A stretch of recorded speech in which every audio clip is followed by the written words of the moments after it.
Before we begin tonight's story, I need to speak directly to you. This is a new chapter for the Midnight File, and we're building something special here. A community of people who don't look away from the darkness, who understand that sometimes the most important stories are the ones that disturb us.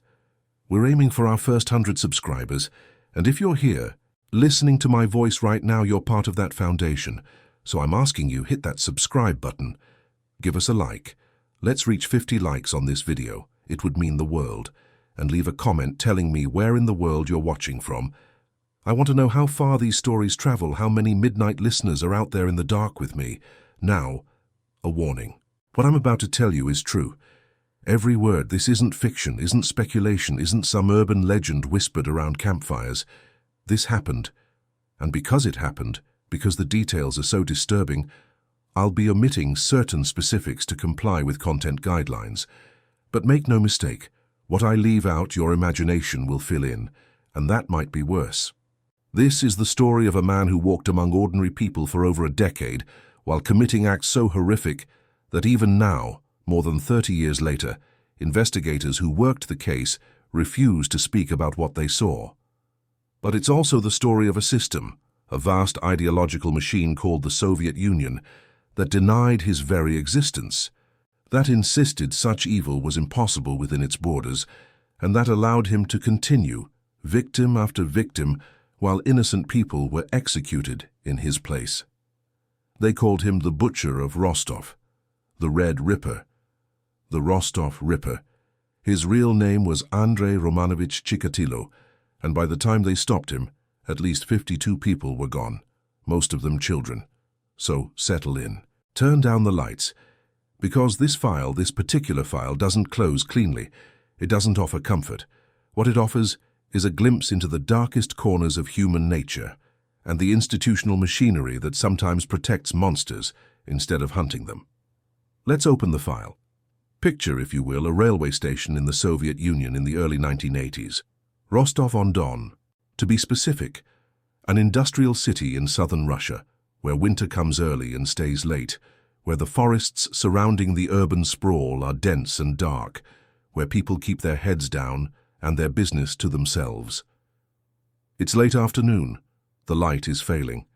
A man in his mid-40s stands near the platform, hands in his pockets, glasses perched on his nose, looking for all the world like a schoolteacher or a low-level bureaucrat, which in fact he is. His name is Andrei Chikatilo, and to anyone watching, he's unremarkable. Average height, thinning hair, a slight paunch, the kind of face you'd forget the moment you looked away. He's watching the crowd.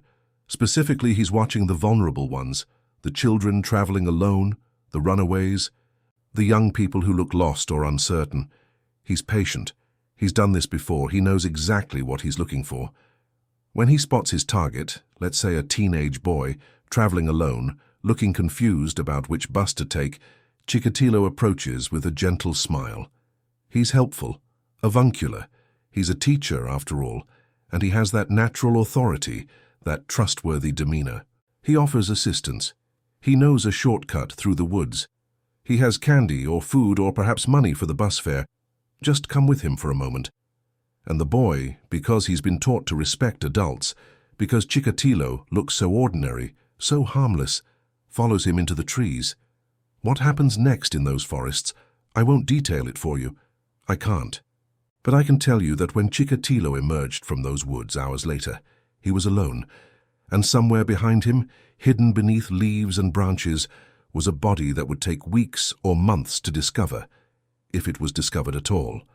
This scene repeated itself with variations at least 52 times between 1978 and 1990. 52 confirmed victims, 52 families destroyed. And for most of that time, the Soviet authorities insisted it couldn't be happening. To understand how one man could do what Chikatilo did for so long, we need to understand the world he was born into. Because Andrei Chikatilo wasn't born a monster, though what he became was certainly monstrous. He was born into hell, and hell shaped him. October 16th, 1936. A village called Yabloknoye, in rural Ukraine. Stalin's Soviet Union at its most brutal. Just 4 years earlier, the Holodomor, the terror famine, had devastated Ukraine deliberately engineered by Stalin's policies, resulting in the deaths of millions. The word Holodomor translates roughly as death by hunger, and it was exactly that, a weaponized starvation that killed between 3 and 7 million people. Chikatilo was born into the aftermath of this catastrophe. His parents, Roman and Anna, were collective farm workers, living in conditions of unimaginable poverty. Young Andrei grew up hearing stories that would haunt him forever. His mother told him repeatedly about an older brother named Stepan, who had allegedly been kidnapped and cannibalized by starving neighbors during the famine. Whether this story was true or not, historians debate it. The psychological impact on young Andrei was undeniable. He grew up believing that his family had been literally consumed by the world around them. Food was scarce. Chikatilo later claimed he didn't taste bread until he was 12 years old. The family ate grass, leaves, whatever they could scavenge. Hunger was a constant companion, an ever-present reminder of their powerlessness. Then came World War II. In 1941, when Andrei was 5, the Germans invaded. His father was conscripted into the Red Army and was captured by the Germans almost immediately, a source of deep shame in Soviet society, where captured soldiers were considered traitors. Young Andrei and his mother hid in cellars and ditches while bombs fell and buildings burned. He watched his home destroyed by fire. He witnessed atrocities. And there's another detail here, one that Chikatilo himself hinted at in later interviews. His younger sister, Tatiana, was born in 1943, while his father was in a German prison camp. You can do the math. Many Ukrainian women were violated by occupying soldiers. Andrei and his mother shared a single bed during those years. What did he see? What did he hear? He never spoke of it directly, but the trauma was etched into him. When the war ended and his father returned, Roman Chikatilo was not celebrated as a veteran, but viewed with suspicion and contempt. A captured soldier, a potential traitor. The family lived under a cloud of shame, and young Andrei, already marked by hunger and war, began to develop other problems. He was small for his age, weak, nearsighted, and unable to afford glasses.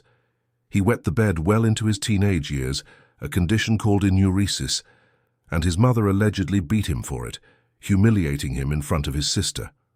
At school, he was bullied relentlessly. He had no friends, no defenders. He was the target, the victim, the one everyone could safely mock. And then came the final humiliation. Puberty.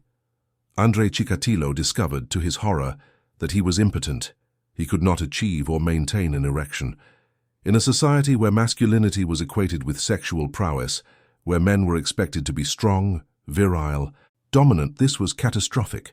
He tried desperately to have relationships with women. He failed every time. There's a story he told years later that encapsulates his humiliation. After his mandatory military service, he attempted a relationship with a divorced woman in his village. After several unsuccessful attempts at intimacy, she, not maliciously, just innocently, asked some friends for advice about how to help him.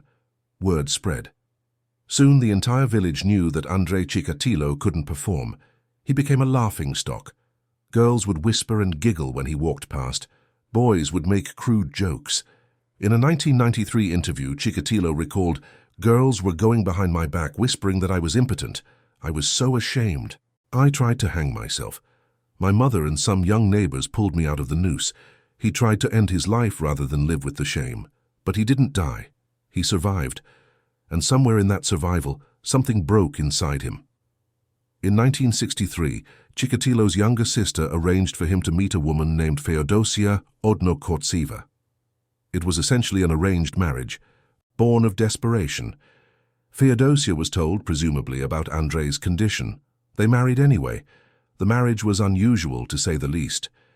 Because Chikatilo couldn't maintain an erection, they devised a workaround for conception. He would achieve release externally, then use his fingers to manually insert his seed. Through this method, they had 2 children, a daughter, Lyudmila, born in 1965, and a son, Yuri, born in 1969. To the outside world, Andrei Chikatilo appeared normal. He joined the Communist Party. He worked as a teacher, first teaching Russian language and literature, then moving through various positions in the Soviet education system. He was a devoted party member, attending meetings, spouting ideology, maintaining the appearance of a model Soviet citizen. But inside, he was fracturing. The rage, the humiliation, the decades of powerlessness, they were building towards something. And in 1978, that something found its outlet. December 22, 1978, the city of Shakhty near Rostov. A 9-year-old girl named Yelena Zakotnova was walking home from a swimming lesson. She never arrived. Her body was found 2 days later in a river near an old shack that Chikatilo had secretly purchased, a rundown place he used as a private retreat, away from his wife and children. The girl had been taken there, assaulted, and had died from her injuries. The details of what happened to her, I won't recount them. But what matters, what changed everything for Chikatilo, was what he discovered in that shack. As he attacked the child, as he used a knife, as he watched the life leave her body, he achieved something that had been impossible his entire adult life. He climaxed. For the first time in his life, Andrei Chikatilo experienced full release. Not through normal intimacy, not through any conventional means, but through violence, through domination, through the act of taking a life. In his own words years later, "At the moment of cutting her, I involuntarily ejaculated." In that moment, a neural pathway was established. Violence became sexuality. Taking a life became the only way he could experience pleasure.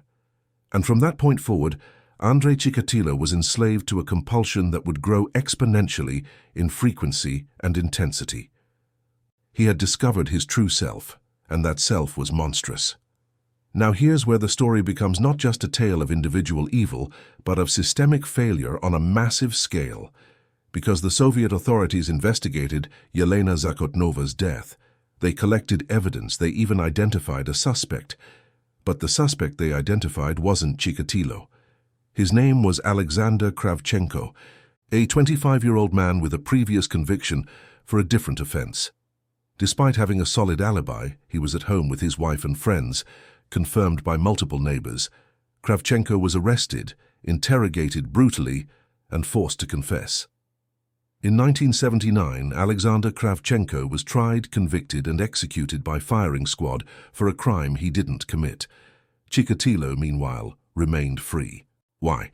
How could the Soviet authorities get it so catastrophically wrong? The answer lies in the nature of the Soviet system itself. If you're finding this story as disturbing as I am, if you understand why these cases matter, why we can't look away, then subscribe to the Midnight File. We're building something here and you're part of it. Help us reach that first 100. Hit the like button. Share this with someone who appreciates deep dives into the darkest chapters of history, because these stories need to be told. The Soviet Union, by ideological design, did not acknowledge the existence of serial offenders. This wasn't just propaganda for Western consumption. This was genuine state ideology that shaped policy and law enforcement behavior at every level. The logic went like this. Serial violence, sexual deviance, and criminal pathology of this nature were products of capitalist alienation, economic exploitation, and the spiritual emptiness of Western society. In a communist state, where class exploitation had been eliminated and where citizens were provided for by a benevolent state, such extreme individual pathology was theoretically impossible. Therefore, by definition, serial offenders did not exist in the Soviet Union. This wasn't a cynical lie. Soviet officials genuinely believed this. It was taught in schools, preached in universities, reinforced through media and propaganda. And when bodies began appearing in the Rostov region in the early 1980s, bodies that bore similar wounds, similar patterns of violence, similar signatures, Soviet authorities were ideologically unprepared to recognize them as the work of a single individual. Instead, they developed alternative theories: cult activity, organized crime, foreign sabotage, anything but the truth. The Soviet press, tightly controlled by the state, was forbidden from reporting on the crimes in any detail. The official silence served two purposes. It prevented public panic, and it prevented public awareness that might have saved lives. Parents didn't know to warn their children. Potential victims didn't know to be cautious. And crucially, Police departments in different regions didn't share information effectively because they didn't believe they were looking for the same perpetrator. Soviet law enforcement had virtually no institutional knowledge of offender profiling, forensic psychology, or the investigative techniques that Western countries had been developing for decades. When bodies piled up faster than they could be identified, the response was chaotic, desperate, and ultimately deadly for innocent people. The early 1980s saw an explosion of victims, one in 1978, one in 1981, then 7 in 1982, 13 in 1983 and 1984 combined.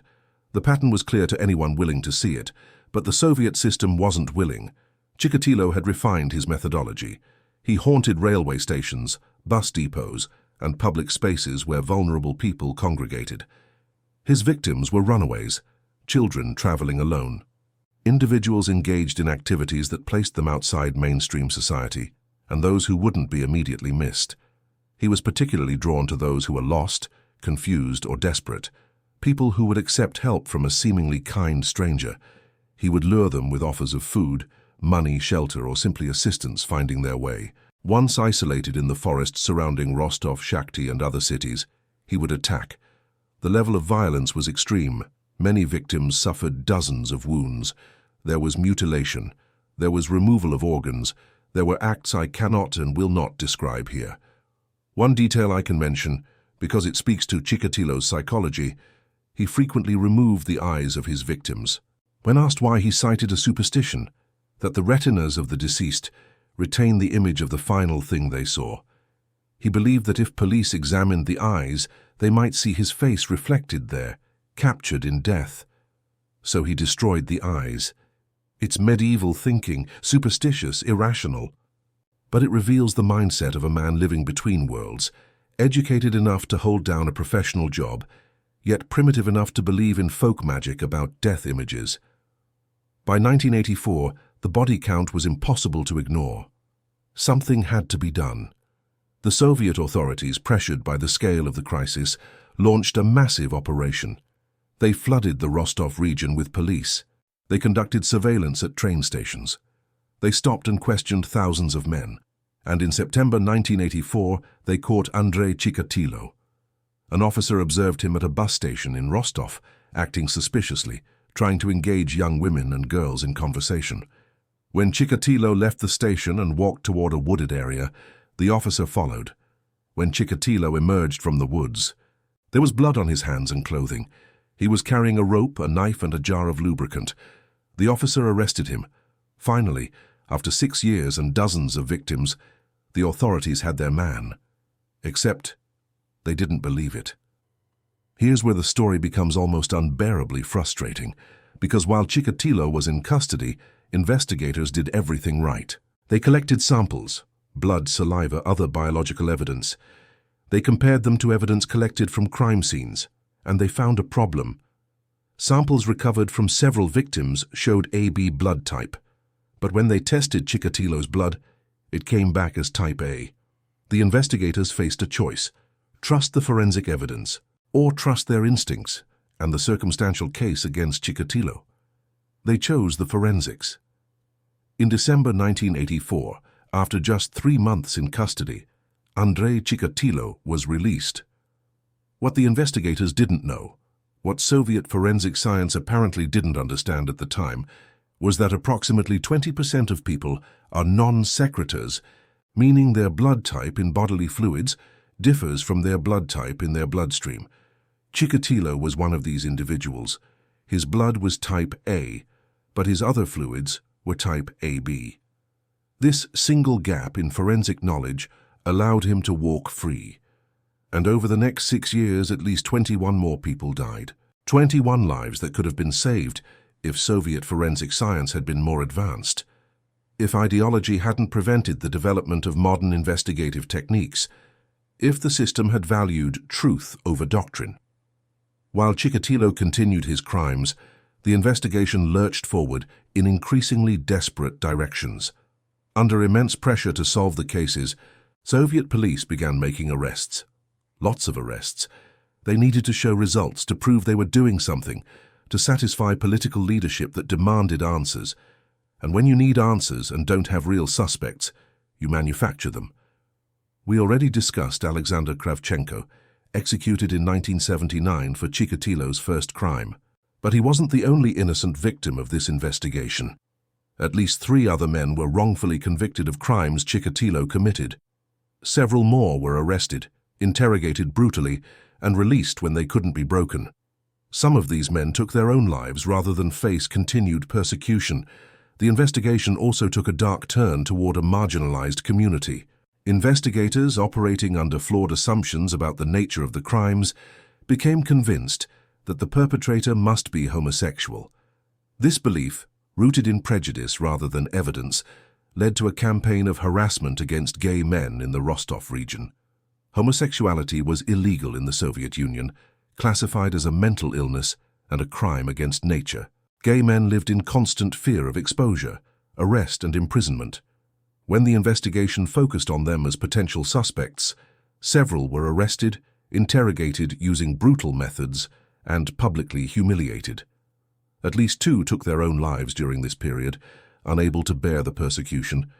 These men had nothing to do with the crimes. They were victims of a different kind, victims of a system that used a crisis as an excuse to target those it already despised. Leave a comment below and tell me where you're watching from. Are you in Russia, experiencing this story from the place it happened? Are you across the world learning about this for the first time? I want to know how far the Midnight File reaches. Drop a comment. Let's build this community together. By 1983, it had become clear that traditional Soviet investigative methods were failing catastrophically. Bodies kept appearing. No viable suspect was in custody. Public fear was growing, despite media censorship. Something had to change. That's when Viktor Burakov entered the picture. Burakov was a forensic analyst, methodical and intelligent, who was assigned to the case in March 1983.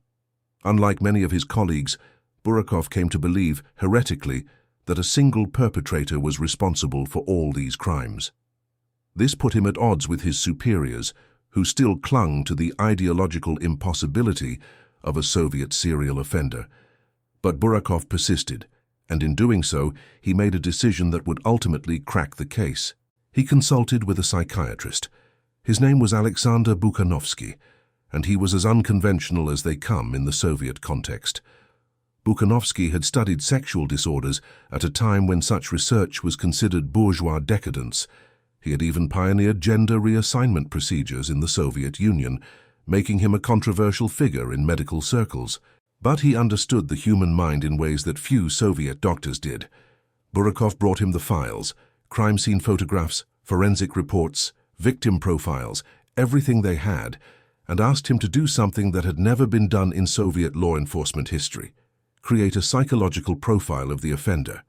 Bukhanovsky studied the materials for months, and in 1987, he produced a 7-page document that would prove remarkably accurate. The offender, Bukhanovsky concluded, was a middle-aged man, likely in his 40s or 50s. He would be educated, articulate, and employed in a profession that gave him mobility and opportunity. He would appear ordinary, even harmless, the kind of person who could blend into any crowd. He would have a history of dysfunction, likely involving difficulties with normal intimacy, possibly stemming from childhood trauma or abuse. He would be married, possibly with children, maintaining an outward appearance of normalcy while harboring violent compulsions. He would feel powerless in his daily life and would use violence as a means of asserting control and dominance. The extreme nature of the violence suggested deep-seated rage and humiliation, probably related to experiences of emasculation or shame. The profile was astonishingly precise. It described Andrei Chikatilo almost perfectly, but in 1987, Chikatilo was still free. The profile was filed away, consulted occasionally, but not acted upon with the urgency it deserved. The machinery of Soviet bureaucracy ground slowly, and people kept dying. 1988, 1989. The Soviet Union was coming apart at the seams. Glasnost and perestroika, openness and restructuring, were beginning to crack open the sealed world of Soviet secrecy. Information was flowing more freely, the press was becoming bolder, and in the Rostov region, bodies kept appearing. By 1990, the case had become a national embarrassment. Burakov and his team intensified their efforts. They increased surveillance at railway stations and bus depots. They questioned thousands of men. They followed up on every lead, no matter how tenuous. And on November 20th, 1990, they got lucky. An officer on routine patrol observed a man emerging from a wooded area near the village of Donleskos, where a young woman's body had recently been discovered. The man was disheveled, breathing heavily, and had scratches on his face. His clothing was dirty. The officer approached him, asked for identification. The man produced his papers. Andrei Chikatilo, teacher, Communist Party member, age 54. The officer noted the name and let him go, but he filed a report. When that report reached Burakov's desk and was cross-referenced with their database, alarm bells went off. Chikatilo's name was already in the files. He'd been arrested and released in 1984, and he'd been questioned multiple times since then as part of their surveillance operations. This time, they didn't let him slip away. On November 20th, 1990, Andrei Chikatilo was arrested for the final time. Initially, Chikatilo denied everything. He had experience with police interrogation, after all. He'd been through it in 1984 and had walked free. He knew how to present himself as innocent, confused, cooperative but unhelpful. Burakov and his team had physical evidence, traces at crime scenes, witness reports of men matching Chikatilo's description near abduction sites, and the growing certainty that they finally had their man. But they needed a confession. Soviet law placed enormous weight on confessions, even more so than physical evidence. So Burakov made another unconventional decision. He brought in Alexander Bukhanovsky. Bukhanovsky wasn't an interrogator. He wasn't a police officer. He was a psychiatrist, and his approach was therapeutic rather than confrontational. Burakov asked him to speak with Chikatilo under the guise of an academic consultation, a doctor wanting to understand the psychology of such crimes for research purposes. It was brilliant. On November 30th, 1990, Bukhanovsky sat down with Chikatilo in a private room. For 2 hours, he read passages from his psychological profile, the 7-page document he'd written 3 years earlier. He described the perpetrator's childhood trauma, his feelings of powerlessness and humiliation, his struggles with intimacy, his rage at a world that had victimized him first. Chikatilo sat and listened, and as he listened, something extraordinary happened. He began to tremble. Here was someone, finally someone who understood, who could articulate the chaos inside him, who could describe the pain and rage and brokenness that had defined his entire existence. Bukhanovsky wasn't condemning him, he was explaining him, and Chikatilo, starved for acknowledgement, starved for someone to see him as something more than a monster, broke down. He began to talk. Over the next several days, between November 30th and December 5th, Chikatilo confessed to 56 separate incidents. He provided details that only the perpetrator could know, the locations of bodies that hadn't been discovered, specific details about victims that had never been made public, the sequence of events for crimes that investigators had struggled to piece together. 3 of the confessed crimes were eventually dropped due to insufficient corroborating evidence, but 53 stood as documented, verified and proven. 53 lives taken over 12 years, 53 families destroyed, and a system that had failed every single one of them.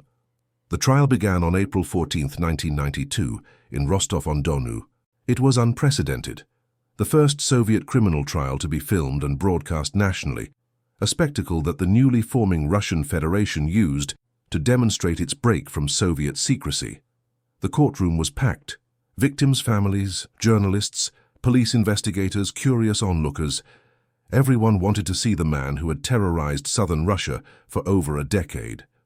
Security was intense. Emotions ran high. To protect Chikatilo from the rage of victims' families, the court placed him in an iron cage positioned to the left of the judge. It was a practical measure, but it also created a powerful image, the monster behind bars. Literally caged like an animal.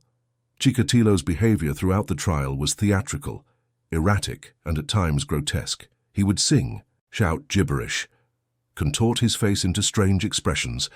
He seemed to be performing insanity, though whether this was a conscious legal strategy or genuine psychological breakdown was unclear.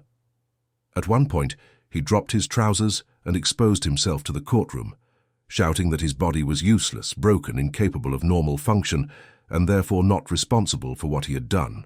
It was a bizarre argument that his physical dysfunction absolved him of moral culpability. The judge was unmoved. Throughout the proceedings, Chikatilo alternated between denial and defiance. Sometimes he claimed innocence. Other times, he blamed his parents, Soviet society, the Holodomor, the war, his biology, anything and everything except his own choices. He presented himself as a victim of circumstance, shaped by forces beyond his control. And to be fair, there was some truth to this. Chikatilo had been shaped by extraordinary trauma. His childhood was nightmarish. His biological dysfunction was real. The Soviet system that denied his crimes had also denied him proper psychological help. But none of that excused what he had done. None of that brought back 53 people.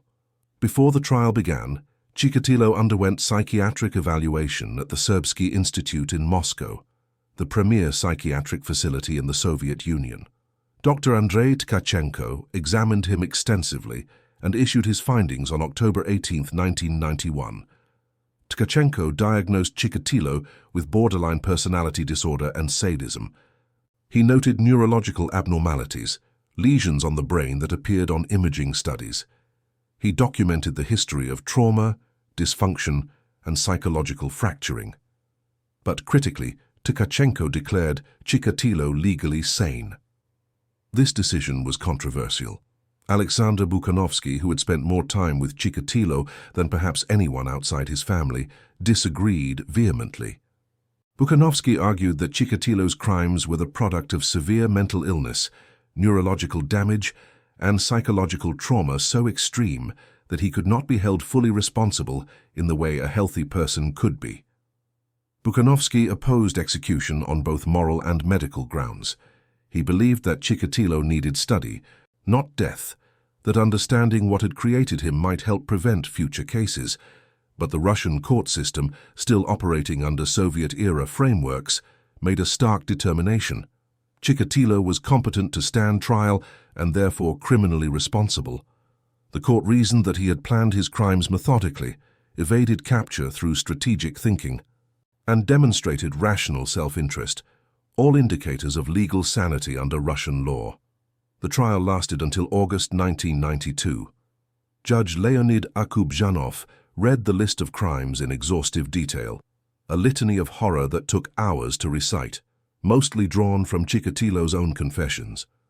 On October 15, 1992, the court found Andrei Chikatilo guilty of 52 separate incidents. One charge had been dropped for insufficient evidence. He was sentenced to death for each count. When the verdict was read, Chikatilo kicked his bench across his cage and began shouting abuse at the court. He offered no statement in his own defense, no apology, no acknowledgement of the suffering he had caused. Appeals were filed. Petitions for clemency were submitted. All were denied. If this story is affecting you the way it's affecting me, if you believe these cases need to be remembered and examined, then help us grow the Midnight File. Subscribe, hit that like button. We're aiming for 50 likes on this video, and every single one matters. Share this with someone who appreciates thoughtful deep dives into true crime, because these stories deserve an audience that takes them seriously. On February 14, 1994, Valentine's Day, ironically, Andrei Chikatilo was executed in Novocherkassk prison. The method was simple and brutal. A single gunshot to the back of the head, the traditional Soviet method of execution. He had spent 16 months on death row. His body was cremated. His family was not given the ashes. And with that gunshot, the life of Andrei Chikatilo ended. But the questions his case raised did not. Because this story, this long, horrifying, complicated story, is about more than one man's crimes. It's about the system that enabled those crimes, the ideology that denied they were possible, the institutional failures that allowed them to continue. Consider the cascade of failures. The ideological denial that serial offenders could exist in the Soviet Union, which prevented the development of modern investigative techniques and forensic science. The censorship of information, which prevented public awareness and warning, leaving potential victims and their families in the dark about the danger in their midst. The forensic error regarding blood types, which allowed Chikatilo to walk free after being caught in 1984, leading to at least 21 additional deaths. The wrongful convictions and executions of innocent people, including Alexander Kravchenko, who was shot for a crime he demonstrably did not commit. The targeting and persecution of marginalized communities, particularly gay men, based on prejudice rather than evidence, leading to harassment, false accusations, and deaths by self-harm. The lack of institutional knowledge about criminal psychology, which meant that when innovative approaches like Bukhanovsky's profile were developed, they weren't immediately implemented or taken seriously. Every single one of these failures was structural, not incidental. They weren't mistakes made by incompetent individuals. They were features of a system designed to prioritize ideology over truth, control over transparency, and the appearance of order over actual justice. And here's the most chilling part. While Chikatilo was committing his crimes, while innocent people were being executed, while vulnerable populations received no protection, the Soviet authorities maintained the official position that everything was under control, that crime rates were low, that their society was fundamentally safer and more just than the corrupt West. The lie was maintained until it became impossible to maintain any longer. When I think about Andrei Chikatilo, and I do think about him, more than I'd like to admit, I struggle with a question that doesn't have an easy answer. Was he born a monster, or made into one? The evidence suggests both. There appears to have been something neurologically wrong with him, those brain lesions that appeared on medical imaging, the profound dysfunction that began in adolescence. But there was also the trauma of his childhood, the Holodomor, the war, the poverty, the violence, the humiliation. In a different world with different circumstances, could Andrei Chikatilo have been someone else? If he'd been born into stability instead of chaos, if he'd had access to psychological help for his dysfunction, if he'd lived in a society that acknowledged mental illness and offered treatment rather than shame, would those 53 people still be alive? We can't know. And in some ways, it doesn't matter. Because whatever created Chikatilo, whatever combination of biology and trauma and circumstance made him what he became, the fact remains that he made choices. He chose to take those lives. He chose to inflict that suffering. But we can also acknowledge that the system chose to deny his existence, chose to prioritize ideology over evidence, chose to execute innocent people rather than admit failure, chose to persecute vulnerable populations rather than protect them. Both things can be true. Andrei Chikatilo was a monster who chose evil, and the Soviet system was a machine that enabled that evil through denial, incompetence, and cruelty. The trial in 1992, filmed and broadcast for the first time in Russian history, became a moment of reckoning. As the Soviet Union was collapsing and as glasnost permitted public acknowledgement of previously suppressed realities, the case of Andrei Chikatilo became a symbol of everything the Soviet system had denied, covered up, and failed to confront. The Russian people watched as their legal system prosecuted a man who had operated with near impunity for 12 years. They learned, many for the first time, about the scale of the crimes. They heard testimony from investigators about the bodies in the forests, the missing children, the desperate families who had never received answers.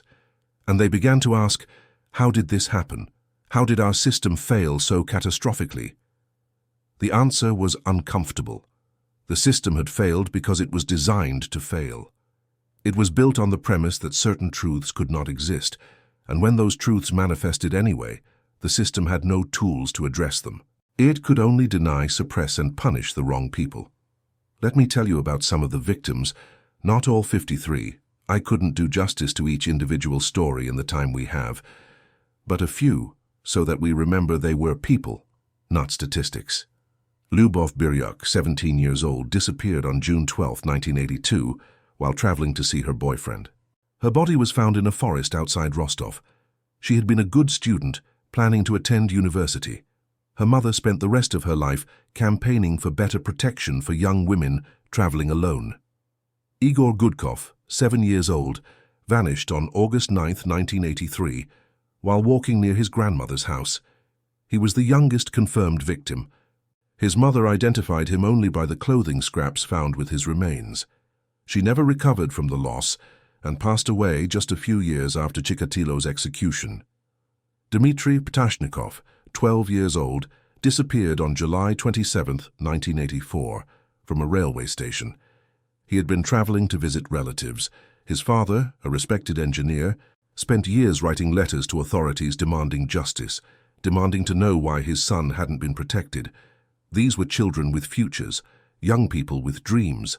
They were failed, not just by Chikatilo, but by every level of a system that should have protected them and didn't. Their families attended the trial. They sat in that courtroom and listened to the clinical recitation of what had happened to their loved ones. Some called for torture, for Chikatilo to experience what he had inflicted. Others simply wept. A few sat in silence, faces blank, processing horror beyond comprehension. When the death sentence was announced, there was applause. Cathartic, desperate applause from people who had waited over a decade for this moment. But was justice truly served? Chikatilo was executed, yes, but the system that enabled him continued. The officials who had made catastrophic errors faced no consequences. The innocent people who had been executed were never officially exonerated. Their families received no compensation, no apology, no acknowledgement that the state had taken their loved ones unjustly. Alexander Kravchenko's mother died believing her son was guilty of monstrous acts. The truth came too late for her. Here's something that haunts me about this case. Chikatilo himself, in his final interviews before execution, expressed a kind of twisted remorse. Not for his victims, he seemed incapable of truly empathizing with their suffering, but for himself. He lamented what he had become. He spoke of being trapped, enslaved by compulsions he couldn't control. In one interview, he said, "I was a mistake of nature, a mad beast." And there's a kernel of truth there. He was in many ways enslaved. The compulsion that drove him was neurological, psychological, rooted in trauma and dysfunction so profound that it had rewired his entire relationship with power, control, and physical gratification. But here's the thing. We are all, to some degree, enslaved by our biology, our psychology, our circumstances. The difference is that most of us, when faced with destructive impulses, choose not to act on them. We seek help. We find other outlets. We recognize that our suffering, however intense, does not give us the right to inflict suffering on others. Chikatilo made different choices. Again and again, for 12 years, he chose violence. He chose to take the powerlessness he felt and transform it into absolute power over vulnerable people. He chose to convert his humiliation into the ultimate humiliation of others. So yes, he was shaped by forces beyond his control, but he still chose. And those choices destroyed 53 lives and devastated hundreds more. Families, friends, communities forever altered by his actions. If you're still with me, if you've listened this far into the darkness, then you understand what the Midnight File is about. This isn't entertainment. This isn't sensationalism.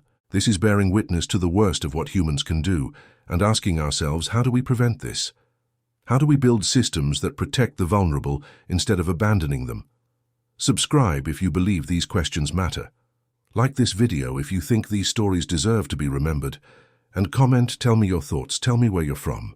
Tell me what this story makes you feel.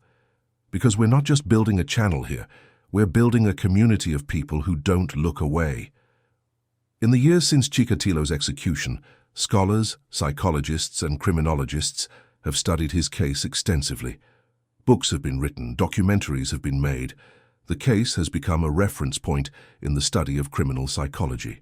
And certain patterns have emerged. Chikatilo fits a specific profile of what researchers call a lust offender, someone for whom violence and physical gratification have become neurologically linked. This is distinct from other types of offenders who act from rage or opportunism or psychotic delusion. For lust offenders, the violence itself is the point. It's the only way they can achieve a specific psychological and physiological state. This doesn't excuse the behavior, nothing excuses it, but it does help explain why Chikatilo, once he had discovered this mechanism, was unable to stop. Each incident reinforced the neural pathway. Each victim made the compulsion stronger. It was a feedback loop that accelerated over time. What's particularly notable about Chikatilo compared to other similar offenders is the duration of his active period. 12 years is extraordinarily long, and the frequency escalation. Early on, there were gaps of years between incidents. By the late 1980s, he was taking multiple victims within weeks of each other. The compulsion was consuming him. Some researchers have also noted the targeting patterns. Chikatilo initially focused on children and teenagers, then expanded to include adult women, particularly those engaged in activities that placed them outside mainstream society. This wasn't random. It reflected his need for victims who could be isolated, who wouldn't be immediately missed, who existed on the margins where their disappearance might go unreported or uninvestigated. It was predatory calculation of the coldest kind. Now let's talk about Viktor Burakov, because his story deserves attention too. Burakov was the investigator who refused to give up. For years, while his superiors insisted the crimes couldn't be connected, while the official narrative denied the possibility of what he was seeing, Burakov kept digging. He worked the case obsessively, to the point where it damaged his health and strained his family relationships. After Chikatilo's capture and conviction, Burakov was celebrated as a hero. He received commendations and awards. Books and films portrayed him as the determined investigator who broke through Soviet denial to catch a monster. But Burakov himself struggled with what he'd seen. In interviews years later, he spoke about the psychological toll of working the case, the nightmares, the guilt over victims who might have been saved if he'd worked faster or seen connections earlier. The images that never left his mind. He also spoke about his frustration with the system. Even after Chikatilo's capture, Burakov argued for institutional reforms, better forensic training, improved information sharing between regions, psychological support for investigators working traumatic cases, and acknowledgement of the wrongful convictions that had occurred. Some of these reforms were implemented, others weren't. Burakov died in 2004 at the age of 68. Those who knew him said he never fully recovered from what he'd witnessed during those years. The case had marked him permanently, the way it had marked everyone it touched.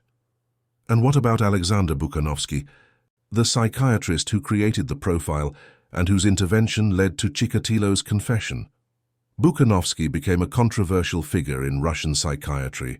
His work on the Chikatilo case brought him fame, but also criticism from colleagues who viewed his methods as unorthodox or his conclusions as too sympathetic to a criminal. Bukhanovsky continued to argue, until his death in 2013, that Chikatilo should have been studied rather than executed. He believed, genuinely believed, that understanding the neurological and psychological factors that created such extreme pathology was essential for preventing future cases. He was particularly focused on the brain lesions that had been documented in Chikatilo's medical examinations. Bukhanovsky hypothesized that these lesions, possibly caused by childhood illness or injury, had disrupted normal sexual development and impulse control. Combined with the trauma of his early life and the humiliation of his dysfunction, these neurological abnormalities created a perfect storm of factors that led to serial violence. Was he right? We'll never know for certain.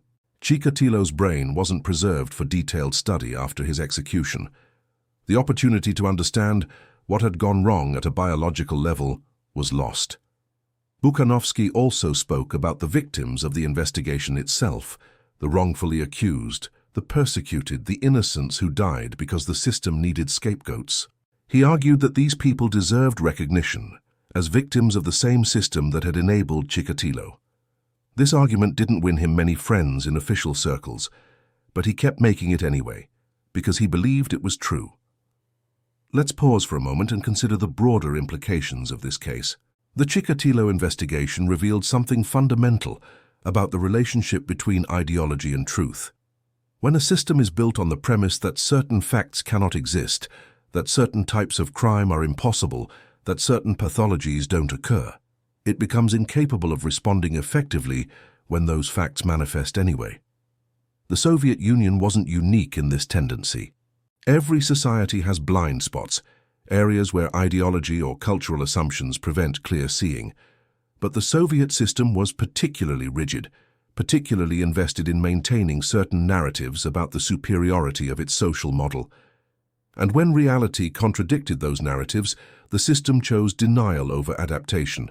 It chose propaganda over truth. It chose to execute innocent people rather than admit it had been wrong. This is the real horror of the Chikatilo case. Not just that one man committed terrible acts. Terrible acts happen in every society, in every era. The horror is that a system supposedly designed to protect its citizens actively prevented that protection through ideological rigidity and institutional denial. And here's the uncomfortable question. How many other Chikatilos were there? How many other cases went unrecognized, uninvestigated, unresolved because the system refused to acknowledge they were possible? We'll never know. The Soviet archives contain secrets that may never be revealed, cases that were explained away as accidents, or suicides, or isolated incidents, people who disappeared and were never found, patterns that were never recognized because no one was looking for them. The Chikatilo case only came to light because the scale became impossible to ignore. But how many smaller-scale cases slipped through the cracks entirely? It's a haunting thought. Before we close this file, I want to return to something I mentioned earlier, the superstition about eyes retaining the image of death. Chikatilo believed this. It drove some of his most disturbing actions. And it's such a medieval, irrational belief, the kind of thing you'd expect from someone uneducated, someone from a pre-scientific worldview. But Chikatilo was educated. He had a university degree. He taught literature. He could quote Russian classics and discuss philosophy. By any conventional measure, he was an intelligent, educated person. And yet he believed that eyes could capture images like cameras, that dead retinas would reveal his face to investigators. This contradiction tells us something important about the human mind, that rationality and irrationality can coexist. That someone can be intelligent in some domains while being profoundly superstitious or delusional in others. That education doesn't necessarily protect against magical thinking. It also tells us something about Chikatilo specifically. That despite his intelligence, despite his ability to plan and evade capture for years, he was fundamentally fractured. His mind was a patchwork of reason and madness, calculation and compulsion, sophistication and primitive fear. He was smart enough to avoid detection for over a decade, but not smart enough, or perhaps too superstitious, to realize that his belief about retinal images was nonsense. It's these contradictions that make him so difficult to understand, so difficult to categorize. He doesn't fit neatly into any box. He's not the raving madman of popular imagination, nor is he the cold, calculating psychopath. He's something more complicated, more troubling, more human in his very inhumanity. And that's perhaps the most disturbing realization of all, that monsters aren't always obviously monstrous. Sometimes they're just broken people who make terrible choices, over and over, until the body count becomes unbearable. As we bring this story to a close, I want to acknowledge something. This has been a difficult journey. If you've listened this far, you've spent an hour with some of the darkest material human history has to offer, and I'm grateful you've stayed. These stories matter. They matter because they remind us that evil is real, that suffering is real, that systems can fail catastrophically when they prioritize ideology over truth. They matter because the victims deserve to be remembered as people, not statistics. They matter because understanding how these things happen is the first step toward preventing them from happening again. The Midnight File exists for stories like this, stories that don't offer easy answers or comfortable conclusions, stories that force us to confront uncomfortable truths about human nature and social systems. If this resonates with you, if you believe these stories need to be told, then subscribe. Help us reach that first 100 subscribers. Like this video. Let's hit 50 likes. Share it with someone who appreciates thoughtful, serious engagement with true crime. And comment. Tell me what you think. Tell me what questions this story raised for you. Tell me where in the world you're listening from. Because we're building something here together. a community of people who don't look away from the darkness, who understand that sometimes the most important stories are the hardest ones to hear. So what do we take away from the story of Andrei Chikatilo? We take away the knowledge that one person, given the right combination of trauma, dysfunction, and opportunity, can cause immeasurable harm. We take away the understanding that systems matter, that institutional failures can multiply individual evil exponentially. We take away the reminder that vulnerable people, children, runaways, the marginalized, need protection, and that societies which fail to protect them bear responsibility for that failure. We take away the memory of 53 people who should still be alive. 53 futures stolen, 53 families destroyed, hundreds more lives permanently altered by grief and trauma. And we take away a question. In our own societies, with our own blind spots and ideological rigidities, what are we failing to see? What truths are we denying because they contradict our preferred narratives? What vulnerable populations are we failing to protect because acknowledging the danger would be politically or socially inconvenient? Because the machinery that enabled Chikatilo wasn't unique to the Soviet Union. Every society has its mechanisms of denial, its ways of explaining away uncomfortable realities, its tendency to prioritize order over truth. The question is whether we're willing to look at those mechanisms honestly before the body count becomes undeniable. The execution of Andrei Chikatilo on February 14, 1994, Valentine's Day, that day supposedly dedicated to love, brought legal closure to one of history's most horrific cases. The single gunshot to the back of the head was swift, clinical, final. No ceremony. No last words that anyone recorded. Just the end of a life that had taken 53 others. His family, his wife Feodosia, his daughter Lyudmila, his son Yuri, faded from public view. They changed their names, moved away, tried to build lives apart from the horror of their husbands' and fathers' actions.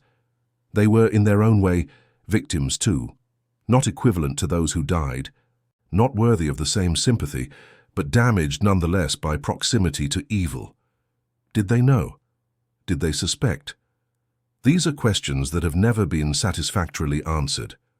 Feodosia claimed complete ignorance, said she had no idea what her husband was doing during his long absences, his trips to railway stations, his walks in the forest.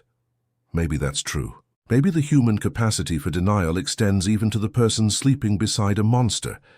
Or maybe she knew on some level and couldn't bear to acknowledge it. Maybe there were signs she explained away, suspicions she suppressed, because the alternative was too terrible to contemplate. We'll never know. And perhaps that's fitting because this case, for all its documentation and confession and forensic evidence, still contains mysteries, still has gaps that can never be filled. In the years since Chikatilo's execution, the forests around Rostov have reclaimed the sites where bodies were found. Trees have grown, seasons have passed. The physical evidence of what happened there has been absorbed back into nature, leaving only memories and monuments. Some of the families erected informal memorials, crosses, flowers, photographs placed at the locations where their loved ones were discovered. For years, these memorials were maintained by mothers and fathers, brothers and sisters, friends who refused to let the memories fade. But time is relentless. The generation that knew the victims personally is aging, passing away. The investigators who worked the case are mostly gone now. Even the journalists who covered the trial have largely retired or died. Soon, there will be no one left who remembers firsthand. The story will become entirely historical, something that happened in the past, in a country that no longer exists, under a system that has been superseded. And maybe that's when these stories become most important. When there's no longer immediate memory, when the events have passed from lived experience into history, that's when the careful preservation of what happened becomes critical. Because without that preservation, without people telling and retelling these stories, the lessons get lost, the victims become statistics, the systemic failures become footnotes, and the possibility that something similar could happen again grows stronger because collective memory has faded. That's why we're here tonight. That's why the Midnight File exists, to preserve these stories, to keep the memory alive, to ask the uncomfortable questions that need asking. Let me tell you one final detail about Andrei Chikatilo, something that encapsulates the tragedy of this case in a way that statistics and timelines can't. In his final interviews before execution, Chikatilo was asked if he felt remorse. His answer was complicated, evasive, self-pitying. He spoke about his difficult childhood, his humiliations, his inability to function normally. He portrayed himself as a victim of circumstances, trapped by biology and history into becoming what he became. But then, almost as an afterthought, he said something that revealed the depth of his detachment from normal human feeling. He said that he sometimes thought about the children's faces, how they looked at him in those final moments, and that what bothered him most wasn't their fear or pain. It was that they seemed confused. They didn't understand why he was doing what he was doing. They couldn't comprehend it. And somehow in Chikatilo's fractured psychology, their confusion offended him. He wanted them to understand, to recognize that he wasn't just randomly cruel, that there was a reason, a compulsion, something that explained his actions. He wanted understanding from people he was hurting. He wanted acknowledgement from victims who were dying. He wanted, even in those moments of ultimate violence, to be seen as something other than what he was. It's almost incomprehensible, this mindset. This narcissism so profound that even while taking lives, he was focused on how he was being perceived. This need for validation so desperate that it extended even to his victims. And yet, it makes a kind of terrible sense. Because Chikatilo's entire life had been defined by humiliation, by being dismissed and mocked and treated as less than. And the violence, as horrible as this is to acknowledge, was his attempt to assert significance, to force recognition, to make people see him, fear him, acknowledge his power. It was a twisted inversion of the social hierarchy that had rejected him. He couldn't be respected or loved or valued in conventional ways, so he chose to be feared. He couldn't command attention through achievements or charisma, so he commanded it through horror. It's the logic of a deeply broken person, and it explains nothing, excuses nothing, but perhaps helps us understand how someone could do what he did, again and again for 12 years. As I close this file tonight, as we prepare to turn away from these dark pages and return to the ordinary world, I want to leave you with a thought. The story of Andrei Chikatilo is not just a story about one man's crimes. It's a story about what happens when systems fail, when ideology trumps evidence, when the vulnerable are left unprotected, when warnings are ignored, and when truth is subordinated to political convenience. It's a story that could only have happened the way it did in the specific context of the late Soviet Union, but the underlying dynamics, the institutional failures, the ideological blindness, these are not unique to that time and place. Every society has vulnerable populations. Every system has blind spots. Every ideology has truths it refuses to acknowledge. The question is whether we're willing to look at those blind spots honestly, whether we're willing to prioritize truth over comfort, whether we're willing to protect the vulnerable, even when it's inconvenient or politically complicated. Because the alternative is 53 graves, hundreds of devastated families, innocent people executed, and a decade of preventable suffering. The alternative is unacceptable. Thank you for staying with me through this long, dark journey. Thank you for bearing witness to these stories that need to be told. Thank you for being part of the Midnight File community. If you found value in this deep dive, if you believe these stories matter, then subscribe. We're building something special here, and every subscriber helps us reach more people, tell more stories, preserve more memories. Hit that like button. Let's see if we can reach 50 likes on this video. Share this with someone who appreciates thoughtful, serious engagement with difficult topics. And comment below. Tell me where you're watching from, what this story made you feel, what questions it raised for you. The next file is already waiting, and I promise you, it will haunt you just as much as this one. Until then, remember, some stories stay with you. Some files never quite close. Some truths once known can't be unknown. Every town keeps a secret. Some just bury it deeper than others. This is Julian Cross closing the Midnight File. Stay vigilant, stay curious, and don't look away from the darkness, because only by understanding it can we hope to keep it at bay. Good night.